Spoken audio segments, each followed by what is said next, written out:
Hey, it's Anthony with 504 Residential, reminding you, hail to the Redskins. This video is about the 10 things to maintain on your home that I guarantee you are not doing right now. Okay, so these are 10 things. Most people don't even know that they're supposed to take care of them, but we're going to go through them each one. Got some graphics for you, some pictures, help explain, and they are all things obviously we can help you with.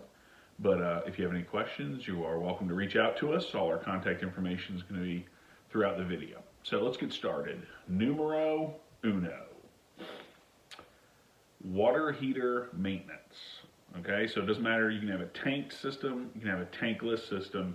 Either way, there's maintenance that's supposed to go with each one. Most people don't even know, especially those who've moved into a new construction house. You have a whole orientation. A lot of builders aren't even telling you what you're supposed to do. So for a tanked water heater, they recommend that you actually drain the system to get any lime buildup, any residue that's at the bottom of the tank removed. In old water heaters, I'm talking about 6, 7, 10 years old, you can have enough sediment in that tank that it fills up and actually blocks the bottom element. So if you notice that your water's not been getting as hot, or your electric bill suddenly goes through the roof and there's no HVAC issues, a lot of times it can be your water heater. If you have a tankless water heater, it's essential that you flush it. So the manufacturers will say, depending on which manufacturer, at least once a year. Some will say between 1 and 3 years. It really depends on your water. So the easiest way to think of it is, think of your tankless water heater as a giant coffee maker. They're working off very similar principles, right? There's some sort of element that heats up the water, and the impurities that are in your water can end up building up on that element, and it can ultimately make it go bad. So for tankless water heaters, it's a relatively easy process. It takes about 45 minutes to an hour, cycling either a cleaner or vinegar through it, and that'll remove the lime scale buildup. If you're on a well, this is absolutely essential because of all the additional impurities that you have in your water. Can definitely end up harming your tankless water heater. A lot of times, unfortunately, if you have not done that maintenance, you can end up voiding the warranty on it. So definitely something you guys want to take care of. Tip number 2, seal your roof penetrations, okay? In addition to sealing, first you got to inspect it, right? So most folks don't know, if you bought a new construction home, it's in your warranty manual as a recommendation. If you bought a resale, obviously there's no education piece to it there, but inspecting the penetrations in your roof. So there are plumbing vent pipes, sometimes your fireplace vent can go through the roof, you can have your dryer duct that goes through the roof, but all of those have a special sealant on them that's designed for the roof and designed to basically be outdoors for a period of time.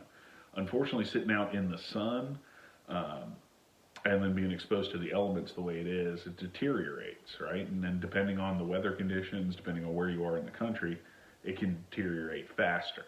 So at least once a year, you should have someone get up there, inspect and reseal all of those vent pipes or any other pipes or equipment that's penetrating the roof. Number 3, seal your countertops. So if you have granite countertops, definitely, depending on their finish, they need to be sealed. Okay, so if they're a light color, a dark color, depending on what kind of stone you got, all of that determines how often it should be done. But more than likely, you're sitting here saying, I've never done it. Maybe you've been in your house a year, maybe you've been in your house 7 years. But if you haven't done it, there's a hygiene component to it, there's a durability component to it, and then there's also an actual kind of damage component to it, where you're susceptible that granite to potential damage or potential failure. So definitely seal your granite countertops, whether it's in the kitchen, bathrooms, whatever it might be. Number 3, sealing your grout. Okay, so most of the folks watching this video have at least some tile in their home, right? In the bathroom, maybe a shower area, something like that. But the grout can be absorbing water, and with it, all of the impurities that are in the water, as well as think about all the dyes and things like that that are in shampoo, soaps. They're all purple, green, blue now. That will actually get in and can stain your grout. So what you can do is actually put a sealer on there. Again, it's inexpensive, it doesn't take a lot of time, and it'll actually seal the grout, will not allow the water to get in there and be absorbed. So with it, it's easier to clean, doesn't allow those impurities to get in your grout, doesn't allow the dyes to get in there, so it's not staining. Very few people do this, and it can actually make not only your tile last longer, make it much easier to clean, and again, that hygiene component makes it easier to clean, which means it's cleaner, so you don't run into mildew and things like that. All right, number 5, sealing cracks in concrete. So we all know that there's pretty much 3 things you can guarantee with concrete, okay? It's gonna crack, it's gonna stain, and nobody's gonna steal it. Those are about the 3 things. Outside of that, who knows what's gonna happen. But cracks in the concrete, hairline cracks, while completely normal and no sign of a structural issue, still should be sealed because water can get down in there, can freeze depending on what time of year it is, and actually make those cracks worse. A lot of times all it is cosmetic damage, but it's still ugly. It's still one of the first things people see when they come to your house, whether it's your driveway, your lead walk, your porch, something like that. So getting ahead of that and actually sealing them with an appropriate concrete sealer or exterior grade caulk that's meant for concrete is one of the best things you can do just to limit creating any more of an issue. Basically, that's a compromise, and where you're going to see cosmetic issues, damage is going to be right at those points because it just gives water an opportunity to get in there. Number 6 is going to be garage door maintenance. So almost no one knows what they're supposed to do for their garage door, right? So we all just kind of live with it. After a couple years, the garage door is super loud. Maybe the motor sounds like it's straining. You notice that the chain is kind of sagging or bouncing. So again, the maintenance on your garage door is relatively easy. If you read most of the manuals that came either with your garage door, you can go find them online. Typically your garage door is branded. You can figure out which one it is. It'll say things like your garage door opener tracks should be lubricated, and it'll tell you what to use. The chain or the belt that actually raises and lowers the door has recommended lubricants that are supposed to be used on it. So whether it's the tracks, the chain, the belt, additionally adjusting the sensors. So a lot of times when people report that they're having a problem with their garage door, it won't open, it won't close, or it opens halfway, closes halfway. Usually it's either resistance, which a lot of times can be because it's just gotten older, it needs to be tightened up, it needs to be lubricated, or those lasers aren't quite lining up, and it's the garage door thinks something is in the way, so as a safety feature it stops, right, and it backs up. So garage door maintenance is something almost nobody does, and it can save you a big expense of a service call when $3 worth of Teflon spray would have solved the problem. So number 7, changing HVAC filters. So this is one of those things everybody says that they do it, right? It's kind of like when you go to the dentist and they say, do you floss? Oh yeah, every other week. And really what you mean is like 5 minutes before I got here. HVAC filters are supposed to be replaced once a month. Most of us forget. We don't do it that often. Some people use the 90-day filters. So a great example is most HVAC contractors will tell you the 30-day ones are the ones you want to use. Okay? The 90-day ones are the high efficiency, catch everything, hypoallergenic, all this other stuff. They work really well, but they catch everything. And so a lot of times they will clog much faster than 90 days. And so what's happening is you're starving your HVAC system for air. And you're making the HVAC system work harder, which means it's using more energy, it's less efficient, and ultimately you're hurting the unit. The durability is compromised. So changing HVAC filters is super important. So number 8 along that HVAC line is your condensation drain lines. So this is another one that very few people realize, but the condensation drain created by a high efficiency furnace or by an air conditioning system it's very acidic, okay? So it's actually, surprisingly, it's a place that mold and mildew builds up quickly. So it's wet all the time, it's dark, and it's usually in an unconditioned space, like in an attic or a crawl space or something where nobody's messing with it or cleaning it.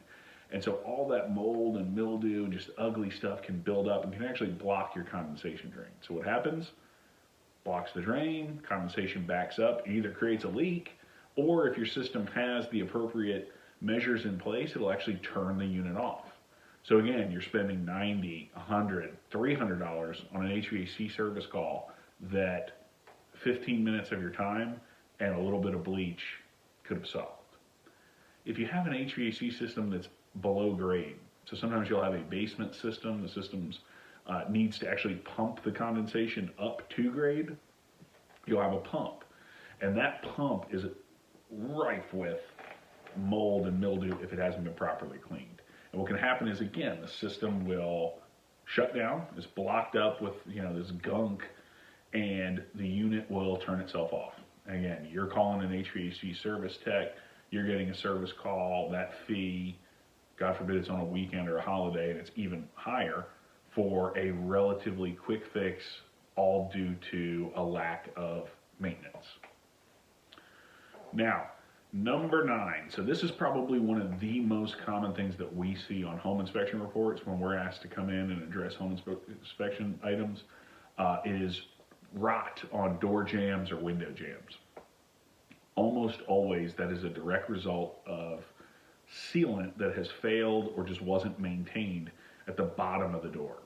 So it's not an issue where water's getting in at the top and draining down and hurting the door. It's actually the water that's getting underneath the door sill or the door jamb, the trim on the door, trim on the window, and that's all because someone never explained to the homeowner that, hey, periodically you need to make sure that this is caulked or sealed properly. So if you see rotting, on the outside of your home, at the trim at the bottom, usually it's at the bottom of the door jamb on an exterior door, it's almost always because there's supposed to be a silicone seal right there that's just eroded, the weather or the direct sunlight has just chipped it away, something like that. But that's definitely a huge, huge money saver that you can do if you get that addressed quickly. Number 10, final one here. So this is wet area caulking, okay? What I mean by wet area caulking is on your tile, your bathrooms, anywhere that you have two different planes coming together. So a wall meets the floor, a wall meets the countertop, countertop meets a backsplash, something like that. All of that is sealed with a siliconized caulk, okay? And that is super important. That sole purpose is to prevent water from getting back into places it's not supposed to go, okay? Your wall cavity, behind the tile, something like that. A lot of people don't pay attention to it. They think of it just like some of the other cosmetic stuff in their home with, caulk shrinking up at baseboards or trim around the windows on the inside. It's just cosmetic. In wet areas, it's not. It's super important to get that addressed immediately so that you don't run into a bigger, larger problem, especially if you have a second floor bathroom. If water is getting behind in areas that it's not supposed to, you can end up with, a leak on the ceiling, or even worse, damage behind the wall. Moisture, darkness behind the wall translates to mold almost every time. So definitely something that you can address and you want to take care of as part of your maintenance routine. So I'm going to give you a bonus one, number 11, only because of the time of year that we're in right now. We're spring. I know everybody's trapped inside because of COVID-19 virus, but one thing to be looking at, our feathered friends love to nest this time of year, right? So they're looking for a safe, warm place that they can build a nest, lay some eggs, and be safe. The most common place for this, that bothers us anyway, is your vents. So your bath fan vents especially. The grills on the outside of your bath fan, which is actually designed to keep things from getting in, get very brittle, right? They're plastic, they sit outside, sun beats down on them, they get hit with the weather, and they can literally snap just with a touch. So a lot of times what will happen is birds will actually snap them off, build a nest inside, and then you've got a problem. A lot of times they'll end up busting that vent open to get into the insulation in your attic or something like that, create an even safer, warmer nest. So this is a big one. Take a walk around the outside of your house. I mean, you can see it sometimes on your neighbor's house. That's usually a good sign you better check yours. That they'll rip off the actual exterior vent cover, and sure enough, when you go to bed at night, all of a sudden you'll hear a little movement, some flapping and creaking and squawking going on up there, and you got yourself what could potentially be a costly problem and a messy one. So check it out. But hope you enjoyed those tips. If you have any questions, comments, obviously you can put them on here on the video, or you can shoot us a message, even if you just want to say hello. We really appreciate anything and everything that we get. And if there's anything that we can do for you, anything we can help with these maintenance items, we're more than happy to. Thank you for watching the video, and we will see you guys on the next one. Hail.